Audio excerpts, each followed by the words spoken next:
根据着疾管署的统计，这2个礼拜因为肠仔病毒去互医生看的人数有变多，因为感染引起重症的病例，今年到单有13例，是这6年来同期上介多。另外，风台内做大水，这垃圾水内面有类鼻珠病毒，今年拢总有41例，其中有4个人死亡，也是同期内面第3悬的。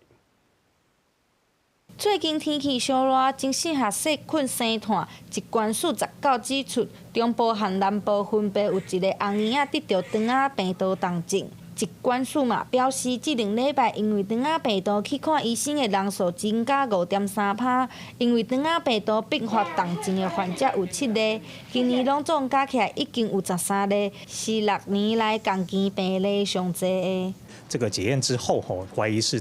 有新生儿败血症的情形，所以就通报了这个肠病毒感染并发重症。那也是经过这个本署的检验确定分型，是这个1颗11型的肠病毒。从胎盘传染，那有可能在生产的过程当中从产道传染，那当然也有可能从他旁边的一个家人里面来受到感染。所以有接触到新生儿的，不管是家人或是朋友，那在接触新生儿的时候呢，一定要把手洗干净。最近因为风台和落大雨，真够积水淹水。疾管署指出，类鼻珠病毒特别高炭，今年拢总有41例本土病例，其中有4人死亡。疫情是历来共期第3悬的。医生讲，预防肠仔病毒甲类鼻珠的方法，就是挂喙暗，定定洗手，甲避扫环境。除了自己戴口罩预防之外，我们要多洗手，避免我们接触这些含有病毒的表面之后，又带到我们自己的口鼻。淹过水的东西，你也是一样，也是接触传染，主要是以接触为主，所以当然它的防护方式跟肠病毒是差不多的。